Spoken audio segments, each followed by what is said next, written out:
By means of a dialogue between Tom, the counselee, and a team of counselors, we will study about God's counsel, specifically a biblical passage about the stewardship of the body. We're going to look at 2 Corinthians chapter 12. Tom, as your situation is very serious, we want to help you with God's answers. To understand your problem, it is necessary to include an investigation about your physical health. Yes, I was very happy that you all asked me questions about it, because it has helped me to examine myself before God. But there are things related to my health that are not the result of bad practices that I have committed, and I get discouraged when I have no help from medicine or from God. I will show you the sheets with my homework that I did during the week. Tom, it is very good that you have examined yourself before God regarding your physical health, and we can gladly see your worksheets to see the principles of God that apply.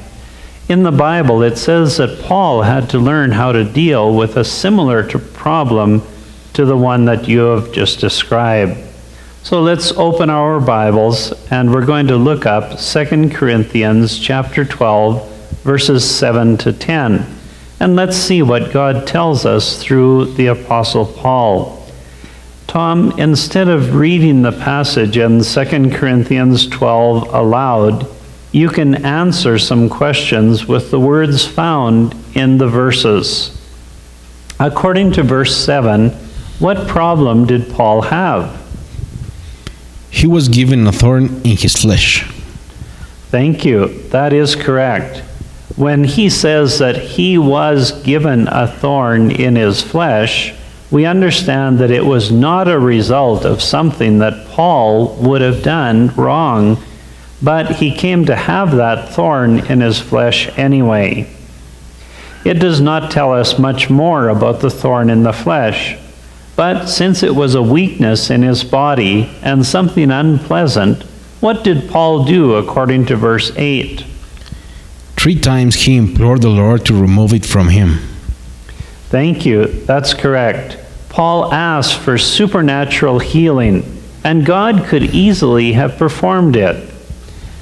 When God did not heal Paul, even though Paul asked him, what did Paul say according to the last part of verse 9?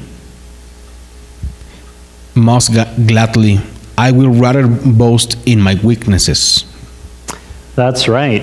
He said that he would glory in his infirmities. Then let's see what else Paul said. Tom, please read 2 Corinthians chapter 12, verse 10. Therefore, I am well content with the weaknesses, with insults, with distresses, with persecutions, with difficulties, for Christ's sake. For when I am weak, then I am strong. Thank you.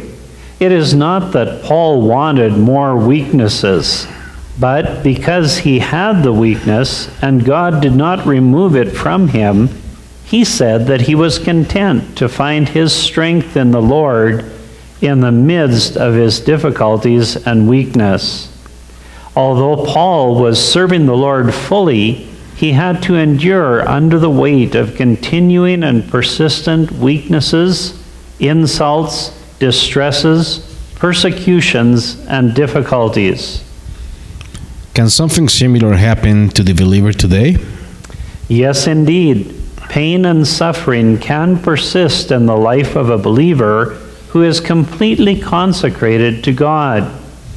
The emphasis is not on avoiding suffering, and it is not on living according to feelings and emotions, but the emphasis of the believer dedicated to God is to do the will of God and give honor and glory to the Lord in everything. This passage not only applies to sufferings in the body, but to any type of sufferings and difficulties.